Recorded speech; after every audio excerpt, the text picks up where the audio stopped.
A invenção do purgatório. Na Idade Média notamos o desenvolvimento de uma série de fatos e experiências históricas que fizeram da Igreja uma das mais poderosas instituições daquela época.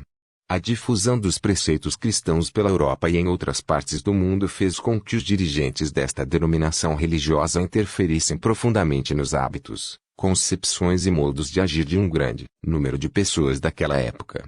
Apesar da visibilidade de todo esse processo, não podemos chegar à simplista conclusão de que os clérigos conseguiam fazer com que as pessoas fizessem aquilo que eles bem entendessem. A Igreja influiu na sociedade de sua época, mas também houve situações em que essa poderosa religião também teve de dialogar com as situações e impasses gerados pelos seus próprios seguidores. Para compreendermos tal ponto, podemos tomar a questão da vida após a morte como um interessante exemplo.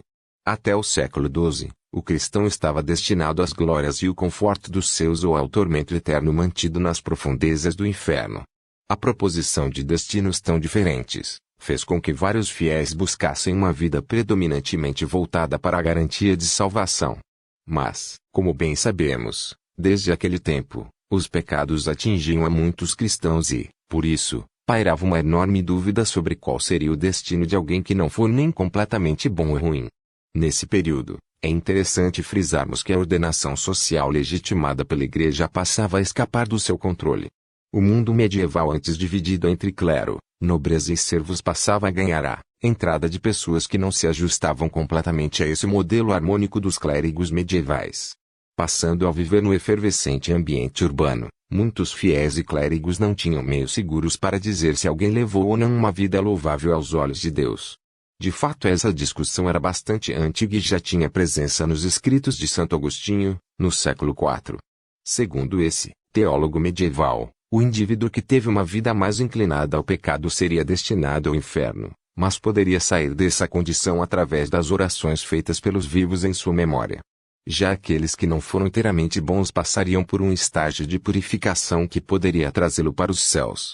Até então, o purgatório era compreendido como um processo de salvação espiritual que fugia do que era normalmente convencionado pela Igreja.